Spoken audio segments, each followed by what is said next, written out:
ഇന്നൽ ഹംദലില്ലാ അല്ലാഹുമ്മ സല്ലി വസല്ലിം വബാരിക് വസല്ലിം അലൈഹി റബ്ബിശ്റഹ് ലി സദ്രി വയസ്സിർ ലി അംരി വഹ്ലുൽ ഉഖ്ദതം മിൻ ലിസാനി യഫ്ഖഹു ഖൗലി. സർവലോകനാഥന് സർവസ്തുതിയും. അള്ളാഹുവിൻ്റെ വിധിവിലക്കുകൾ ജീവിതത്തിലുടനീളം പാലിക്കാൻ എല്ലാവരും ശ്രമിക്കണമെന്ന് എന്നോടെന്ന പോലെ നിങ്ങളോടും ഉപദേശിക്കുന്നു. അള്ളാഹുവിൻ്റെ ഭൂമിയിൽ നിന്ന് നമ്മളൊക്കെ മടങ്ങിപ്പോകുമ്പോൾ മുസ്ലിം അല്ലാത്ത അവസ്ഥയിൽ മടങ്ങിയേക്കാവുന്ന വലിയ അപകടത്തിൽ നിന്ന് എല്ലാവരും ജാഗ്രത പാലിക്കണേ എന്നുകൂടെ ഉണർത്തുന്നു. പരിശുദ്ധ ഹജ്ജ് കർമ്മവുമായി ബന്ധപ്പെട്ട് നാം നടത്തിക്കൊണ്ടിരിക്കുന്ന 4ാമത്തെ ക്ലാസ്സിലാണ് നമ്മളുള്ളത്. കഴിഞ്ഞ ക്ലാസ്സിൽ നമ്മൾ വളരെ വ്യക്തമായി ഇബ്രാഹീമിൻ്റെ മില്ലത്തിനെ, ഇബ്രാഹിം നബി അലൈഹിസ്സലാം പോയ വഴിയെ കൃത്യമായി പഠിച്ചു കഴിഞ്ഞു. ഇന്ന് നമുക്ക് പറയാനുള്ളത് ത്വവാഫിലെ പരീക്ഷണങ്ങളെക്കുറിച്ചാണ്. ഹജ്ജും ഉംറയും ഒരുമിച്ച് ചെയ്യാൻ നിയ്യത്താക്കിയിട്ടാണ് നമ്മളൊക്കെ പോകുന്നത്. ആദ്യം ഈ കർമ്മങ്ങൾ അത്രയും തുടങ്ങുന്നത് ത്വവാഫിലൂടെയാണ്. ത്വവാഫിലേക്ക് നമ്മൾ എത്തപ്പെടുമ്പോഴുള്ള പരീക്ഷണത്തെക്കുറിച്ചാണ് ഇന്ന് നമുക്ക് പറയുവാനുള്ളത്. അത് നന്നായി പറയാൻ എനിക്കും അതേ അർത്ഥത്തിൽ ഉൾക്കൊള്ളുവാൻ നിങ്ങൾക്കും അള്ളാഹു തൗഫീഖ് നൽകി അനുഗ്രഹിക്കുമാറാവട്ടെ.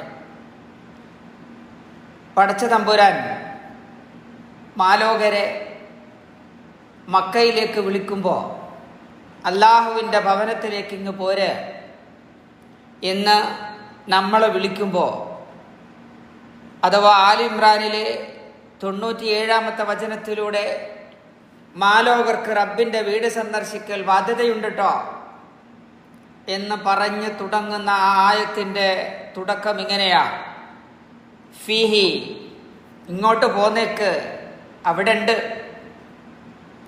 നിങ്ങൾ ഈ വരുന്ന സ്ഥലത്തുണ്ട്, ആയാത്തും ബയ്യിനാത്ത്, വ്യക്തമായ തെളിവുകളുണ്ട്, വ്യക്തമായ ചില പോയിന്റുകളുണ്ട്, അവിടേക്ക് നിങ്ങൾ വാ. ആ പോയിന്റുകളിൽ മക്കാമു ഇബ്രാഹിം, ദേ ഇബ്രാഹിമിൻ്റെ മക്കാമുമുണ്ട്. ഒരുപാട് തെളിവുകൾ അവിടെയുണ്ട്. ആ തെളിവിൻ്റെ മുന്നിലേക്ക് നിങ്ങൾ വാ. ആ തെളിവുകളുടെ മുന്നിലേക്ക് നിങ്ങൾ വരുമ്പോൾ എനിക്കറിയേണ്ടതുണ്ട്, ഈ തെളിവിൻ്റെ മുന്നിൽ നിങ്ങൾ നിൽക്കുമ്പോൾ നിങ്ങളുടെ മനസ്സെങ്ങനെയാണെന്ന് എനിക്കറിയേണ്ടതുണ്ട് എന്ന് പടച്ചവനം. അഥവാ ഹജ്ജും ഉംറയും തുടങ്ങുമ്പോൾ ഈ ത്വവാഫിൽ ആയാത്തും ബയ്യിനാത്ത്, വ്യക്തമായ ചില തെളിവുകളുണ്ട്. ആ തെളിവുകൾക്ക് മുമ്പിൽ നിങ്ങളെ നിർത്തുന്ന സമയത്ത് പടച്ചവൻ പരീക്ഷിക്കുന്നത് എങ്ങനെയുണ്ട് നിന്റെ മനസ്സിലിരിപ്പ് എന്നതാണ്.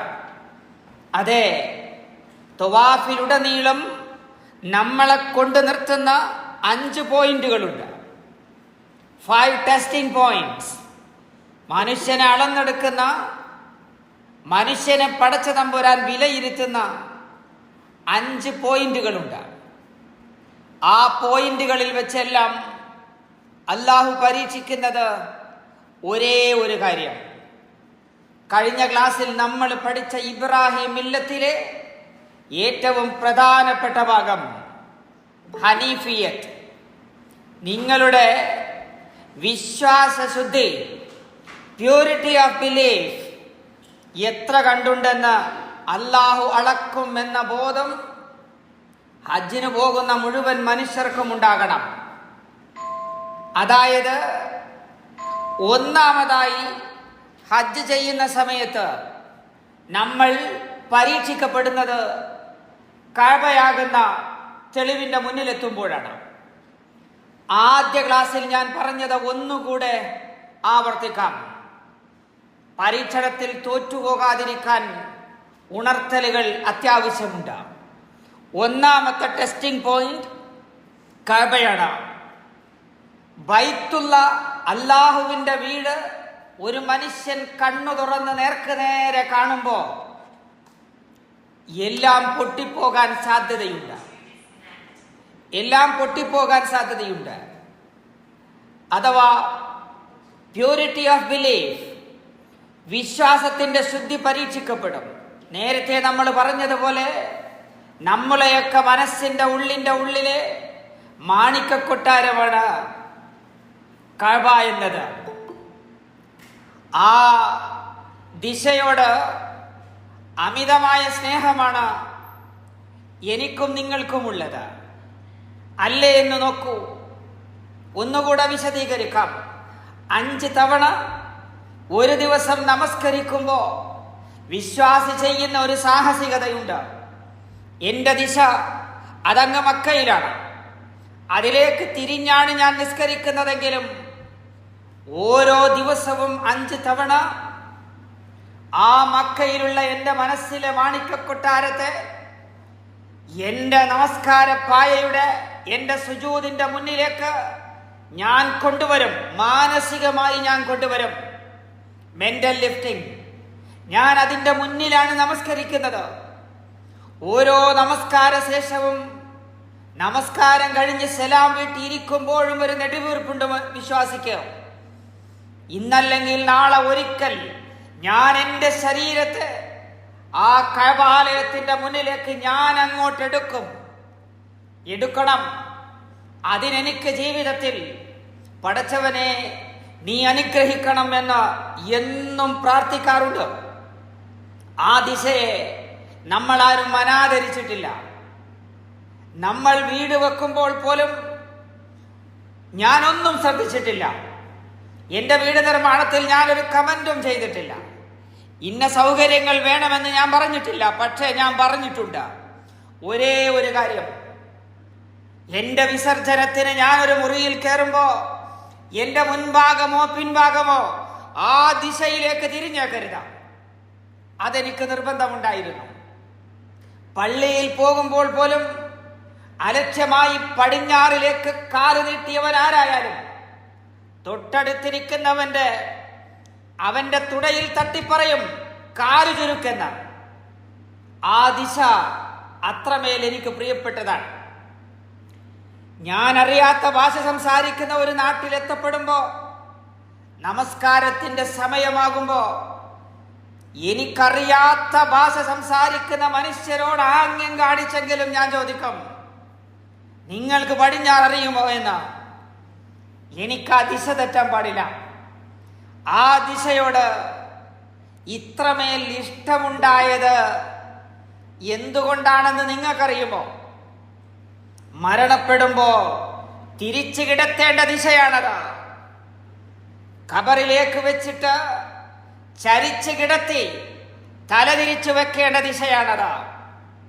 ആ ദിശ നേരിൽ കാണാൻ ഈ നാട്ടിൽ നിന്ന് യാത്ര തിരിച്ച് മക്കയിൽ ഇറങ്ങിക്കഴിയുമ്പോ മനുഷ്യരെല്ലാം ഇങ്ങനെ ഓടിപ്പോകുന്ന കാഴ്ചയാണ് കണ്ടുകൊണ്ടിരിക്കുന്നത്. ആ താളത്തിലേക്ക്, ആ മനുഷ്യ സാഗരത്തിലേക്ക് ഞാനും ചേരും. എന്നിട്ടൊരു പോക്കുണ്ട്. മനുഷ്യ ശരീരത്തിന്റെ എല്ലാ ഭാരങ്ങളും ചുരുങ്ങി അപ്പൂപ്പൻ താടി പോലെ വെയ്റ്റ്ലെസ്നെസ് അനുഭവിച്ച് മനുഷ്യനൊരു പോക്കുണ്ട്. എന്റെ കണ്ണിൻ്റെക്ക് മനുഷ്യന്റെ കണ്ണിൽ കാണുന്ന കാഴ്ചകളിലെ ഏറ്റവും വലിയ സൗന്ദര്യം കഅബയുടെ ദർശനം അടുത്തടുത്ത് വരുന്നു എന്നറിയുമ്പോ വിശ്വാസികളുടെ നെഞ്ചിലൊരു മിടിപ്പ് വരാനുണ്ട്. എന്റെ ഹൃദയത്തെ വരിഞ്ഞു നിൽക്കുന്ന ഈ വാരിയെല്ലുകൾ പൊട്ടി എന്റെ സന്തോഷം ഉൾക്കൊള്ളാനാവാതെ ഹൃദയം പൊട്ടുമോ എന്ന് പേടിച്ചിട്ട് നെഞ്ചു കൊത്തിപ്പിടിച്ചൊരു പോക്കുണ്ട്. എന്നിട്ട് ആദ്യമായി കഅബ കാണുമ്പോ ആ നിലം നനയും. നമ്മൾ നിൽക്കുന്ന നിലം നനയാറുണ്ട്. എന്തിനാ? വിജയിച്ചവന്റെ കണ്ണീർ, സന്തോഷത്തിന്റെ കണ്ണീർ. ആ കഅബ കാണുമ്പോഴെങ്ങാനും ഒരാൾക്ക് നേരെ ചൊവ്വ നീണ്ടു നിവർന്ന് കിടക്കാൻ വലിപ്പമില്ലാത്ത ആ കെട്ടിടത്തോട് വല്ലതും തോന്നിയാൽ അവിടം വെച്ച് ഹനീഫിയത്ത് പരീക്ഷിക്കപ്പെട്ടു. അറിയുക, കഅബ കാണുമ്പോൾ ഈ കഅബയെ എനിക്ക് ഇഷ്ടപ്പെടാനും സ്നേഹിക്കുവാനും കാണാനും കൊതിക്കാനും എനിക്ക് ഈ ദിശ നിശ്ചയിച്ചു തന്ന റബ്ബിനോടാണ് എന്റെ ഇഷ്ടം. അല്ലാന്റെ ഒരു വർത്തമാനമുണ്ട്, ഫല്യഅ്ബുദൂ റബ്ബ ഹാദൽ ബൈത്ത്. ഇഷ്ടം മുഴുവൻ ഈ വീട്ടിന്റെ രാജാവിനോടാണ്. ഇഷ്ടം മുഴുവൻ ഇതെനിക്ക് നിശ്ചയിച്ചു തന്ന നാഥനോടാണ്. ഹാജിമാരോട് എനിക്ക് പറയാനുള്ളത്, കഅബ കാണുമ്പോ, പൊട്ടിപ്പോകുമ്പോ, ആ ദിശ കാണുമ്പോ, അല്ലാന്റെ വീട് കാണുമ്പോ നിങ്ങൾ പരീക്ഷിക്കപ്പെടുകയാണെന്നും പടച്ചവൻ നോക്കുന്നത് ഇഷ്ടവും എല്ലാ സ്നേഹവും അതിന്റെ നേരെ മുകളിൽ നിൽക്കുന്ന റബ്ബിനോടാണ്. ഫല്യഅ്ബുദൂ റബ്ബ ഹാദൽ ബൈത്ത്. ആരാധനയും ഇഷ്ടവും സ്നേഹവും ഒക്കെ ഈ വീട്ടിന്റെ ഉടമസ്ഥനോടാണ്. ഈ വീടിനെ ഇഷ്ടപ്പെടാൻ എനിക്ക് ഈ വീട് നിശ്ചയിച്ചു തന്നവനാരോ, എന്റെ ഇഷ്ടം മുഴുവൻ അവനോടാണ്. ആണോ അല്ലേ എന്ന് പരീക്ഷിക്കപ്പെടും എന്ന ബോധം എല്ലാ ഹാജിമാർക്കും ഉണ്ടാവണം. അഥവാ തവാഫിലെ ടെസ്റ്റിംഗ് പോയിന്റില് ഒന്നാമത്തത് കഅബ ആദ്യമായിട്ട് കാണുമ്പോഴാണ്. ബൈത്തുള്ള അള്ളാന്റെ വീട്ടിന്റെ ആദ്യ ദർശനം കിട്ടുമ്പോഴാണ്. ഓർക്കണം, ഓരോരുത്തരും അവിടെ എത്തി കഅബ കാണുമ്പോ സ്പിരിച്വൽ എക്സ്റ്റസിയിലേക്ക്, ആത്മീയ ഉന്മാദത്തിലേക്ക് ഉയരുമ്പോ സ്വന്തം മനസ്സിനോട് പറഞ്ഞേക്കണം, ഫല്യഅ്ബുദൂ റബ്ബ ഹാദൽ ബൈത്ത്. ഈ വീട്ടിന്റെ ഉടമസ്ഥനോടാണ് എന്റെ ഇഷ്ടം മുഴുവൻ എന്ന് പറയാൻ മറന്നേക്കരുത്. ഇനി രണ്ടാമത്, കഅബ കാണുന്നു, ഇനി എനിക്ക് തവാഫ് തുടങ്ങണം. തവാഫ് തുടങ്ങേണ്ടത് ഹജറുൽ അസ്വദിൽ നിന്നാണ്. ഹജറുൽ അസ്വദിലേക്ക് തുടങ്ങാൻ മനുഷ്യരൊക്കെ നീങ്ങി തുടങ്ങുന്നു. അപ്പോഴാണ് ഒരു കാഴ്ച കാണുന്നത്, ഇതുവരെ ഞാൻ കണ്ടിട്ടില്ലാത്ത കാഴ്ച. മനുഷ്യര് മുഴുവൻ ഒരേ ഒരു കല്ലിലേക്ക് അവന്റെ എല്ലാ ശക്തിയും ഉപയോഗിച്ച് അവർ തള്ളിക്കൊണ്ടിരിക്കുന്നു. ഒരു മനുഷ്യന്റെ തോളിൽ മറ്റൊരാൾ കയറുന്നു, അയാളുടെ മുകളിൽ ഒരാൾ കയറുന്നു. 3 ലെയറുകളിലായി മനുഷ്യർ കഷ്ടപ്പെടുന്നതാണ് കാണുന്നത്. അതെ, ഈ കല്ലിനോട് എനിക്കും ഇഷ്ടമുണ്ട്. ആയുസ്സിലൊരിക്കൽ അതിനെ ഒന്ന് ഉമ്മ വെക്കണമെന്ന് എനിക്കാഗ്രഹമുണ്ട്. അതെങ്ങനെയാണെന്ന് കാണാനും എനിക്ക് കൊതിയുണ്ട്. പക്ഷേ നിങ്ങളറിയണം, രണ്ടാമത്തെ ടെസ്റ്റിംഗ് പോയിന്റ് നടക്കുന്നത് ഹജറുൽ അസ്വദിന്റെ മുന്നിലാണെന്ന ബോധം മറന്നേക്കരുത്. ഹനീഫിയത്ത് പരീക്ഷിക്കപ്പെടുന്നു. എന്റെ വിശ്വാസ ശുദ്ധി പരീക്ഷിക്കപ്പെടും. ആ കല്ലിനെ കുറിച്ച് നമുക്കോർമ്മ വേണം. ആകാശത്ത് നിന്ന് ആദം അലൈഹിസ്സലാമിനോടൊപ്പം ഇറങ്ങിയ കല്ലാണെന്നും, അത് ആകാശത്ത് നിന്ന് ഇറങ്ങി വരുമ്പോ പാലിനെ പോലെ വെളുത്തതാണെന്നും, പിന്നീട് മനുഷ്യർ ഭൂമിയിൽ ചെയ്തു വെച്ച കുറ്റത്തിന്റെ പ്രതീകമായി അത് കറുത്തുപോയതാണെന്നും എന്നൊക്കെ വാദമുണ്ട്. നമ്മൾ മനസ്സിലാക്കേണ്ടത്, ആ കല്ലവിടെ വന്നതെങ്ങനെയാണെന്ന് നമ്മളൊന്ന് മനസ്സിലാക്കണം. അഥവാ ഹജറുൽ അസ്വദ് ഉള്ളത് കഅബയുടെ ഈസ്റ്റേൺ കോർണറിലാണ് ഉള്ളത്. ഖുറൈശികൾ അന്ന് കഅബയുടെ കസ്റ്റോഡിയനായി ജീവിക്കുന്ന കാലത്ത് എല്ലാ വർഷവും ആ നാട്ടിൽ വെള്ളപ്പൊക്കമുണ്ടാവും. കാരണം കഅബ ഇരിക്കുന്നത് ദ വാലി ഓഫ് ഫർഹാൻ വാലിയിലാണ്. നല്ല താഴ്ചയുള്ള പ്രദേശം. വെള്ളം വന്ന് മൂടുമ്പോൾ കഅബയുടെ അടിത്തറ ഇളകാറുണ്ട്. അങ്ങനെ കഅബയുടെ ഫൗണ്ടേഷന് ഡിസ്ട്രക്ഷൻ സംഭവിക്കുമ്പോൾ അതൊന്ന് പുതുക്കി പണിയണം, ഒന്ന് നന്നാക്കണം. അങ്ങനെ നന്നാക്കാൻ വേണ്ടി ഖുറൈശികൾ തീരുമാനിച്ചപ്പോ ഈ കല്ല് ഞങ്ങൾ വെക്കും എന്ന തറവാട്ടുകാർ വാശി പിടിച്ചു. ഖുറൈശി തറവാട്ടിൽ ഗ്രേഡ് അനുസരിച്ച് കുറെ ഗോത്രങ്ങളുണ്ട്. ഓരോ ഗോത്രവും തമ്മിൽ തല്ലായി. ഈ പരിശുദ്ധ കല്ലിനെ കഅബയുടെ മൂലയിൽ വെക്കാൻ ഞങ്ങളാണ് അധികാരികൾ, ഞങ്ങൾക്കാണ് അത് കെൽപ്പുള്ളത് എന്ന് പരസ്പരം ഇങ്ങനെ തല്ലുകൂടി. അവർ കലഹിച്ചു. അപ്പോഴാണ് ഒരു ഗോത്രത്തിലെ ഒരാൾ എഴുന്നേറ്റ് പറയുന്നത്, ഇങ്ങനെ വഴക്ക് കൂടിയിട്ട് കാര്യമില്ല, ഇത് പരിഹരിക്കണം. ഇത് പരിഹരിക്കാൻ ഞാനൊരു ഉപായം പറയാം. നാളെ രാവിലെ ആദ്യമായി ആരാണോ കഅബയിലേക്ക് എത്തുന്നത് അയാൾ വെക്കട്ടെ എന്നായി, അയാൾ തീരുമാനിക്കട്ടെ എന്നായി.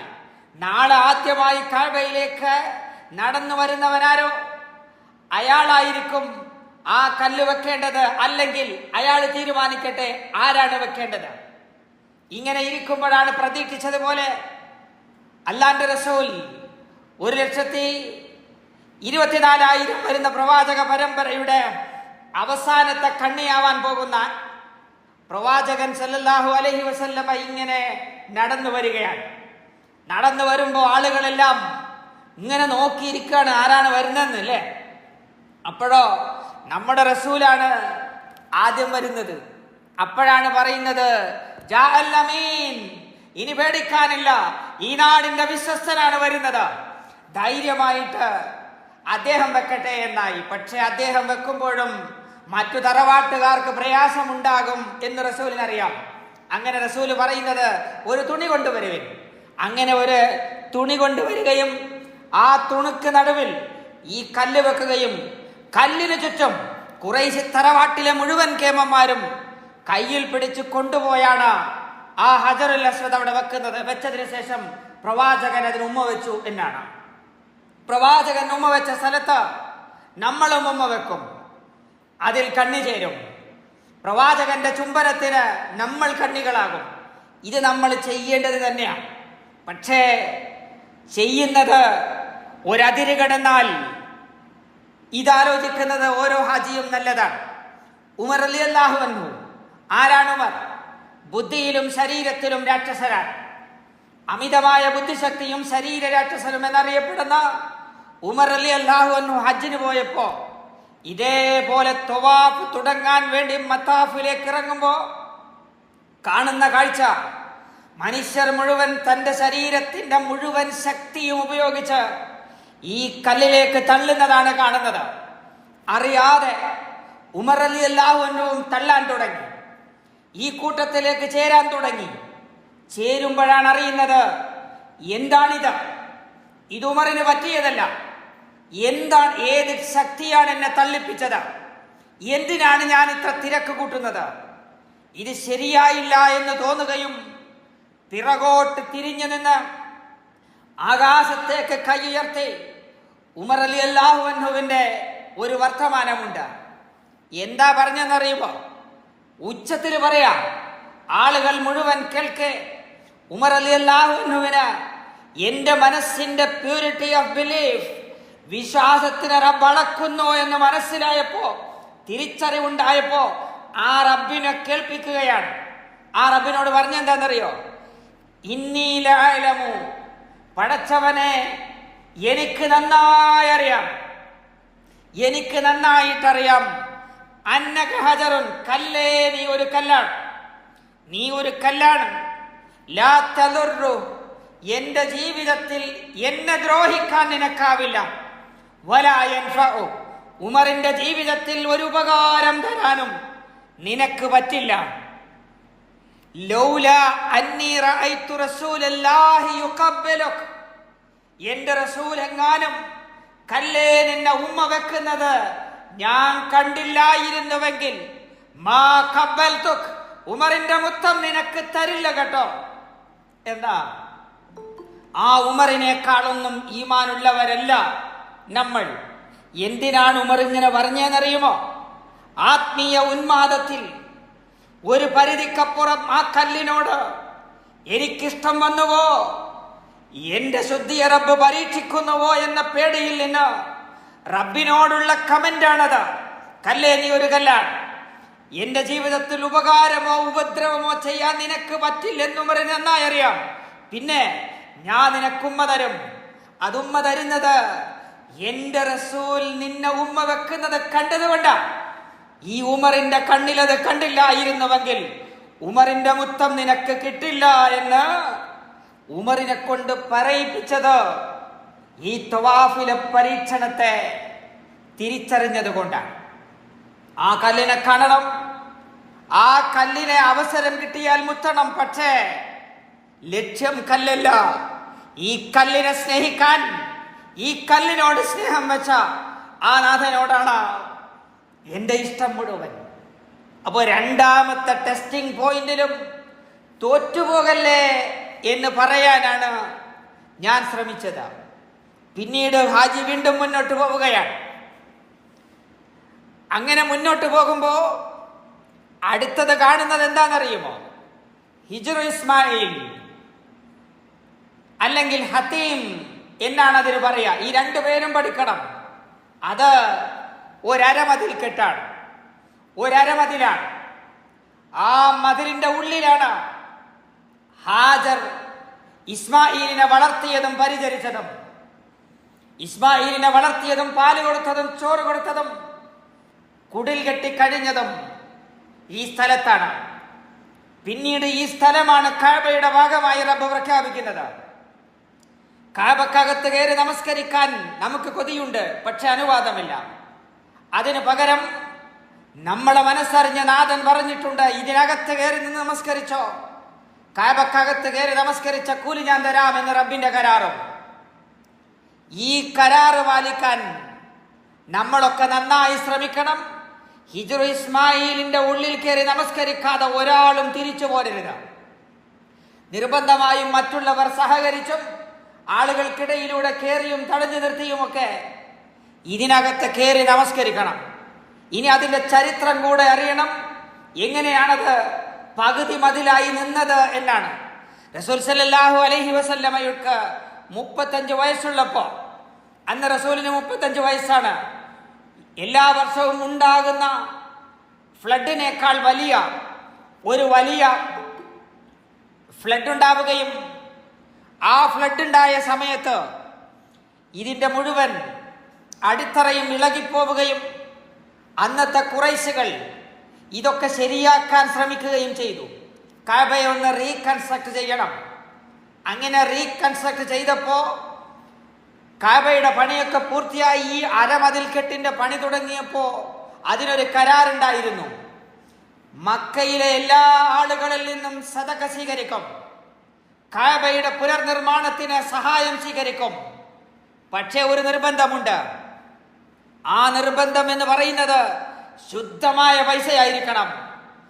പലിശയിൽ നിന്ന് കിട്ടിയതോ പ്രോസ്റ്റിറ്റ്യൂഷനിൽ നിന്ന് കിട്ടിയതോ കട്ടെടുത്തതോ മുതലല്ലാത്ത മുതൽ തന്നാൽ അതുകൊണ്ടാണ് ഈ മതിൽ നിർമ്മിക്കുക എന്ന്, കഅബയുടെ നിർമ്മാണം പൂർത്തിയാക്കുക എന്ന് ഖുറൈശികൾ വാശി പിടിച്ചപ്പോ ഈ മതിൽ തീർക്കാൻ ആവശ്യമായ നല്ല പണം അവരുടെ കയ്യിലില്ലായിരുന്നു എന്നതാണ്.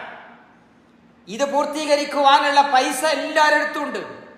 നിറച്ച് സ്വർണ്ണ നാണയങ്ങളും നിറച്ച് വെള്ളി നാണയങ്ങളും പൈസയും എല്ലാവരുടെ കയ്യിലുമുണ്ട്. പക്ഷേ നല്ലതല്ലാത്തത് കൊണ്ട് പള്ളിയിലേക്ക് കൊടുക്കാൻ പാടില്ല.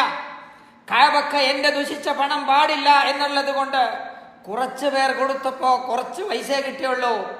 ഈ മതിൽ പൂർത്തിയാക്കാൻ അവർക്ക് സാധിച്ചില്ല എന്നതാണ്.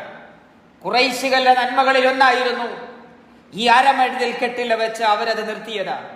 ഇന്നും അത് അതേപടി തുടരുകയാണ്. ഇവിടെ വെച്ചാണ് പരീക്ഷണം നടക്കുന്നത്. അതിനകത്ത് കയറുമ്പോഴേക്കും ഹാജറിനെ ഓർമ്മ വരും. ഹാജറിന്റെ ഭർത്താവ് തന്റെ കുഞ്ഞിനെയും മടിയിലിരുത്തി, പെണ്ണെ ഞാൻ പോവുകയാണ്, അല്ലാഹുവിന്റെ കൽപ്പനയുണ്ട്, നിന്നെയും എന്റെ മോനെയും ഇവിടെ ഉപേക്ഷിച്ച് തിരിച്ചു നടക്കണമെന്ന് റബ്ബിന്റെ കൽപ്പനയുണ്ട്. അങ്ങനെ അവിടെ ഇരുന്ന് ആ മോനെ വളർത്തിയ ഇരുന്ന സ്ഥലമാണ്. ആ സ്ഥലത്തെത്തുമ്പോഴെങ്ങാനും അമിതമായ ഇഷ്ടം കൂടിയിട്ട് ഹാജറിനോടുള്ള ആവേശം മൂത്തിട്ട്, അല്ലയോ ഹാജർ, ഞാൻ വന്നത് കണ്ടില്ലേ നീ? എന്റെ സങ്കടങ്ങൾ അറിയില്ലേ നിനക്ക്? ഇതൊന്നിറക്കിത്ത എന്ന മനസ്സ് അതിൽ വെച്ച് വന്നാൽ, മൂന്നാമത്തെ പോയിന്റിൽ വെച്ച് നമ്മുടെ ഹനീഫിയത്ത് പരീക്ഷിക്കപ്പെട്ടു എന്ന് നമ്മൾ മനസ്സിലാക്കണം. കാരണം നമുക്ക് ചുറ്റുമുള്ള മരണപ്പെട്ടവരുടെ ഇടങ്ങളിലെല്ലാം സങ്കടങ്ങൾ ഇറക്കി വെക്കുന്ന ഒരു കാലാവസ്ഥയിൽ നിന്നാണ് നമ്മളും യാത്ര തിരിക്കുന്നത്. ഉറപ്പാണ്, അവിടെ എത്തുമ്പോൾ ഹാജറിനെ വല്ലാതെ ഉള്ളിൽ കയറുകയും, ഹാജർ, ഞാൻ വന്നത് നീ കേട്ടില്ലേ, കണ്ടില്ലേ? എന്റെ സങ്കടങ്ങൾ ഇറക്കിത്താ എന്നെങ്ങാനും പറഞ്ഞാൽ, ഇത് മക്കയാണ് കേട്ടോ, കൈവക്കും. മക്ക എന്ന വാക്കിന്റെ എറ്റിമോളജി, അതെങ്ങനെയാണ് ഉണ്ടായത് എന്ന് നിങ്ങളോട് ഞാൻ പറഞ്ഞിട്ടുണ്ട്. ബക്ക എന്ന വാക്ക് മക്ക എന്നായതാണ്. ബക്ക എന്നത് ഒരു വെർബാണ്, ഒരു ക്രിയയാണ്. അതിനർത്ഥം എല്ലാവർക്കും അറിയാവുന്ന, പഠിച്ചിട്ടുള്ള ഒരു സംഗതിയാണ്. Trespassers will be prosecuted. അതിക്രമിച്ച് കയറിയാൽ കൈവക്കും എന്നാണ്. ഏകദൈവ വിശ്വാസത്തിന്റെ കേന്ദ്രമാണ് കഅബ. ആ കഅബയിലേക്കെങ്ങാനും ഏതെങ്കിലും നാട്ടിൽ നിന്ന് തൗഹീദല്ലാത്ത മറ്റെന്തെങ്കിലും കൊണ്ട് ഇതിന്റെ അകത്ത് ഉള്ളിൽ കയറിയാൽ കൈവെക്കും. ആ കൈവെക്കൽ ആത്മീയ കൈവെക്കലാണ്. പരലോകം നഷ്ടപ്പെടും, സ്വർഗം നഷ്ടപ്പെടും. എന്തുദ്ദേശിച്ചിട്ടാണോ യാത്ര തിരിച്ചത്, തിരിച്ചു വരുമ്പോ നിങ്ങൾ കൊണ്ടുവരുന്ന വെറും മുസല്ലയും ഈത്തപ്പഴവും സംസം വെള്ളവും മാത്രമുള്ള ഒരു യാത്രയായി അവശേഷിക്കും. അതുകൊണ്ട് ഹനീഫിയത്ത് ചോരാതെ അരമതിൽ കെട്ടിനുള്ളിൽ നിന്ന് നമസ്കരിച്ച് ഇറങ്ങിപ്പോരണം എന്നതാണ് പറയാൻ ശ്രമിച്ചത്. നാലാമത്തത് ഇങ്ങനെ വന്നിട്ട് പിന്നീട് വരുന്നത്, തവാഫ് പൂർത്തിയാക്കിയതിന് ശേഷം വരുന്നത് മഖാം ഇബ്രാഹിം. അല്ല പറഞ്ഞില്ലേ, ഫീഹി ആയാത്തും ബയ്യിനാത്ത്, ഇങ്ങോട്ട് കയറിയേക്കാം, ഇവിടെ ചില തെളിവുകളുണ്ട്, ആ തെളിവിന്റെ മുന്നിലേക്ക് വാ. ആ തെളിവിൽ ഒന്ന് എടുത്തു പറഞ്ഞിരിക്കുന്നു, മഖാം ഇബ്രാഹിം. ഇബ്രാഹിമിന്റെ മഖാമുണ്ട് അവിടെ. നിങ്ങളറിയുമോ, കഅബയിൽ നിന്ന് 40 ഫീറ്റ് മാറി അതിന്റെ ഒരു മൂലയില് ഒരു വലിയ ഗ്ലാസിന്റെ ഒരു ഡോമുണ്ട്. ഇൻ എ ഗോൾഡൻ കേജ്, സ്വർണത്തിന്റെ കൂട്ടിലാക്കിയ ഒരു ഗ്ലാസിന്റെ ഡോമുണ്ട് അവിടെ. അതിനകത്ത് 8 ഇഞ്ച് ഉയരവും 14 ഇഞ്ച് വെട്ടും 15 ഇഞ്ച് ലെങ്തുമുള്ള ഒരു കല്ലാണത്. ഇബ്രാഹിം നബി അലൈഹിസ്സലാമും മകൻ ഇസ്മായിൽ അലൈഹിസ്സലാമും കഅബ പണിതപ്പോ, ഉയരത്തിലേക്ക് എത്താതെ വന്നപ്പോ, ഒരു കല്ലുണ്ടാക്കി കാല് പതറാതിരിക്കാൻ അല്പം താഴ്ത്തി അതിൽ ഇബ്രാഹിം നിൽക്കുകയും അതിന്റെ പുറത്ത് ഇസ്മായിൽ കയറിയ ഇബ്രാഹിം നബിയുടെ കാൽപാദമാണ് അതിനകത്തുള്ളത്. പലരും നമ്മളെ പറയാറുണ്ട്, മുസ്ലിങ്ങളും ശിലയെ ആരാധിക്കുന്നവരാണ്. അതുകൊണ്ടാണ് ഹജ്ജിന് പോകുമ്പോ ഈ 2 കല്ലുകളും അവർക്ക് പ്രിയപ്പെട്ടതാകുന്നത് എന്ന് നമ്മളെ കുറിച്ചൊരു വാദമുണ്ട്. അഥവാ ഹജറുൽ അസ്വദ് ഒരു ശിലയാണ്, അവർ ആ ശിലയെ ആരാധിക്കുന്നവരാണ്. രണ്ടാമത്തത്, എന്തിനാണ് ഏകദൈവ സിദ്ധാന്തത്തിന്റെ പ്രചാരണത്തിനായി പടച്ച തമ്പുരാന്റെ കൽപ്പന പ്രകാരം ഭൂമിയിലുണ്ടായ ആദ്യത്തെ പള്ളിയുടെ ഒരു മൂലയിൽ ഒരു കല്ലെന്തിന് എന്ന ചോദ്യം നമ്മുടെ മനസ്സിനെ മതിക്കണം. എന്തിനാണ് ആ കല്ല് വെച്ചതെന്നറിയുമോ? ഈ കാൽപാദം ആരുടേതാണെന്നറിയുമോ? അല്ലാഹുവിന്റെ മാർഗത്തിൽ ഏകനായ പടച്ചവനെ പരിചയപ്പെടുത്താൻ നടന്ന് നടന്ന് നടന്ന് തേഞ്ഞുപോയ ഒരു കാൽപാദം, ഏകനായ റബ്ബിനെ മനുഷ്യരോട് പരിചയപ്പെടുത്തി നാടായ നാട് മുഴുവൻ നടന്ന് ജീവിതം മുഴുവൻ ഹിജറയാക്കിയ തേഞ്ഞുപോയ ഇബ്രാഹിമിന്റെ കാലിന്റെ അടുത്ത് നിൽക്കുമ്പോ ഒന്നാലോചിക്കണം. ഈ തൗഹീദ് ഒന്ന് സ്ഥാപിക്കാനും പറയാനും ഒരടി പോലും ഭൂമിയിൽ നടന്നിട്ടില്ലാത്ത ആ എനിക്കെങ്ങനെയാണ് ഇബ്രാഹിമിന്റെ തൊട്ടടുത്ത് നിൽക്കാൻ? എനിക്കെവിടെയാണ് അർഹത എന്ന് നമ്മളൊന്നാലോചിക്കണം. അർഹത നേടിയിട്ട് തിരിക്കണം. ജീവിതത്തിൽ ഒരിക്കലും തൗഹീദിനെതിരായ ഒരു വർത്തമാനവും ഒരു പ്രവൃത്തിയും ചെയ്തിട്ടില്ലെന്നും ആ ഇബ്രാഹിമിന്റെ കാൽപാദത്തിനടുത്താണ് ഞാനുള്ളത് എന്ന ഒരു ബോധം എനിക്കുങ്ങൾക്കും വേണം. എന്നിട്ടാണ് സുജൂദ് ചെയ്യേണ്ടത്. ഇബ്രാഹിം മഖാമിന്റെ പിറകിൽ നിങ്ങൾ നമസ്കരിക്കണം, തലകുനിക്കണം. ഈ കാൽപാദത്തിന്റെ തൊട്ടടുത്ത് തലകുനിക്കൻ എന്ന് റബ്ബും പറയുന്നുണ്ട്. എന്താ പറഞ്ഞെന്നറിയുമോ? വത്തഖിദു, നിങ്ങൾ സ്വീകരിക്കണം, മിൻ മഖാം ഇബ്രാഹിം, ഇബ്രാഹിം നിന്ന സ്ഥലത്ത് തലകുനിക്കുവൻ എന്ന് റബ്ബ് പറയുന്നത്. കുനിക്കണം തല. ഏകനായ ദൈവത്തിലേക്ക് മനുഷ്യരെ ക്ഷണിക്കുവാൻ വേണ്ടി ജീവിതം മുഴുവൻ നടന്ന് തെഞ്ഞുപോയ കാൽപാദത്തിനരികിൽ നിങ്ങൾ തലകുനിക്കണം. അഥവാ ഇബ്രാഹിം നബി അലൈഹിസ്സലാമിന്റെ ഏകദൈവ സിദ്ധാന്തത്തിനെതിരായ മനസ്സുമായി നിങ്ങൾ പോയേക്കല്ല കൂട്ടരെ എന്നാണ് പറയുന്നത്. തവാഫിലെ 4-ാമത്തെ എന്റെ മനസ്സിന്റെ ശുദ്ധി പരീക്ഷിക്കപ്പെടുന്ന ആയാത്തും ബയ്യിനാത്ത് തെളിവാണത്. ഇനി 5-ാമത്, ഇബ്രാഹിം മഖാമിന്റെ പിറകിൽ നമസ്കരിച്ചതിന് ശേഷം പിന്നീട് നമ്മൾ പോകുന്നത് സംസം വെള്ളം കുടിക്കാനാണ്. സംസം കിണറിന്റെ അടുത്തേക്കാണ്. ആ കിണറിന്റെ അവിടത്തേക്ക് എത്തുമ്പോ ഇന്നലെ നടന്നതുപോലെ മനസ്സിലേക്ക് വരുന്നൊരു കഥയുണ്ട്. എന്താണ് ആ കഥ?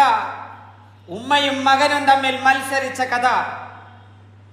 ഇബ്രാഹിം നബി അലൈഹിസ്സലാം മകനെയും ഹാജറിനെയും ആ ഭൂമിയിലാക്കി തനിച്ചാക്കി പോയിട്ട് കുട്ടി കരയാൻ തുടങ്ങിയിട്ട് കയ്യിൽ കരുതിയ വെള്ളത്തിന്റെ ഒരു സഞ്ചിയുണ്ട്. ആ സഞ്ചി തുറന്നു നോക്കുമ്പോ വെള്ളം തീർന്നിരിക്കുന്നു. മകൻ വാവിട്ട് കരയുന്നു. വെള്ളം കിട്ടിയിട്ടില്ലെങ്കിൽ ഈ മരുഭൂമിയിൽ എന്റെ കുഞ്ഞു മരിക്കും. നടന്ന് മരുഭൂമിയിലൂടെ നടന്ന് ക്ഷീണിച്ച് പാല് പോലും കൊടുക്കാനാവാത്ത ആ അവസ്ഥയിൽ മാതാവ് ചെയ്യുന്നത്, തൊട്ടടുത്തുള്ള 2 മലയിലൂടെ 7 തവണ പെണ്ണോടും ഹാജറോടും, ഏതൊരു പെണ്ണിനും അറിയാം, മരുഭൂമിക്കകത്ത് അതും മലക്ക് മുകളിൽ കല്ലുകൾ മാത്രമുള്ള പാറക്കെട്ടുകൾക്കിടയിൽ വെള്ളം തങ്ങി നിൽക്കുന്നല്ല അറിയാം. പക്ഷെ ഉമ്മയായി പോയി കിട്ടുമോ, എന്റെ മകന് കിട്ടുമോ എന്ന് ഒന്നന്വേഷിച്ച് ഉമ്മ ഓടുകയാണ്.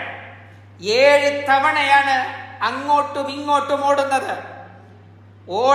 ഓടിത്തീരുമ്പോഴാണ് തൊട്ടപ്പുറത്തൊരു ശബ്ദം കേൾക്കുന്നത്. ഇത്രയും നേരം കേൾക്കാത്ത ഒരു ശബ്ദം. തിരിച്ചു ചെന്നപ്പോഴാണ് ആ കാഴ്ച കാണുന്നത്. ആകാശഭൂമിയുടെ നാഥൻ റബ്ബുസ് സമാവാതി വല്ലൽ ഭൂമിയോട് കൽപ്പിക്കുകയാണ്, പൊട്ടുക. നീ പൊട്ടിയിട്ട് ദാഹിച്ചു കൊണ്ടിരിക്കുന്ന കുഞ്ഞിന് വെള്ളം കൊടുക്കുക. ഭൂമി പൊട്ടി, മരുഭൂമി വെള്ളം ഇങ്ങനെ ഒഴുകുകയാണ്.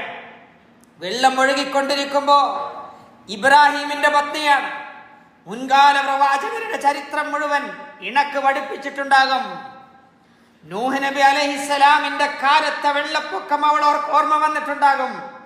ഇങ്ങനെ വെള്ളം വന്നാൽ എന്താണ് ചെയ്യുക എന്ന് പേടിച്ചിട്ട് അവൾ ഭൂമിയോട് പറഞ്ഞു, സംസം അടങ്ങടി എന്ന.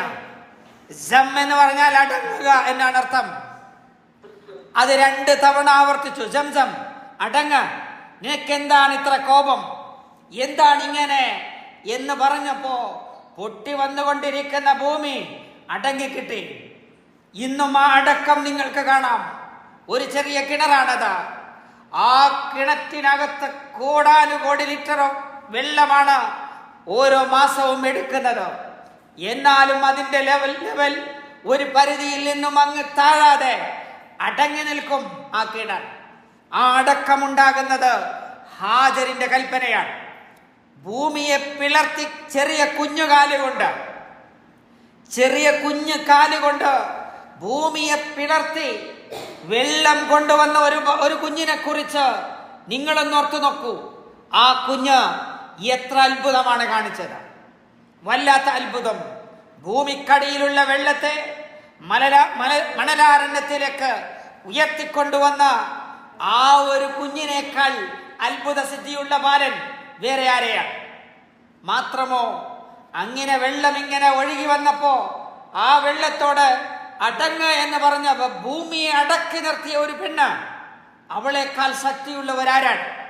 ഇത് രണ്ടും ഓർമ്മ വരുമ്പോ അവിടെ വന്നെങ്ങാനും അല്ലയോ ഇസ്മായിൽ, എന്നെ നീ അറിയുന്നില്ലേ, എന്നെ നീ കാണുന്നില്ലേ, എന്റെ പ്രയാസങ്ങൾ രണ്ടുപേരും ചേർന്ന് ഇറക്കിത്ത എന്ന് പ്രാർത്ഥിക്കുന്നവർ ലോകത്തിൽ ഒരുപാടുണ്ട്. പടച്ചവനെ, എന്നെ ഇത്തരത്തിലുള്ള പരീക്ഷണങ്ങളിൽ നിന്ന് കാത്തുകൊള്ളണേ എന്ന് പ്രാർത്ഥിക്കണം. നമ്മളൊക്കെ അറിയണം, ഏതെങ്കിലും ചില ശാരീരികമായ കർമ്മങ്ങൾ ചെയ്ത് തിരിച്ചു വരുമ്പോ റബ്ബ് സമ്മാനം എല്ലാവർക്കും തരും എന്ന വിശ്വാസത്തോടെയാണ് നമ്മളൊക്കെ പോകുന്നത്. ഈ പരീക്ഷണം വല്ലാത്ത പരീക്ഷണമാണ്. വിശ്വാസത്തിൽ പരീക്ഷിക്കപ്പെട്ടാൽ ഞാനും നിങ്ങളുമൊക്കെ പതറിപ്പോകാൻ സാധ്യതയുണ്ട്. അങ്ങനെയാണ്, വിശ്വാസപരമായി പരീക്ഷിക്കപ്പെട്ടാൽ പതറിപ്പോകും.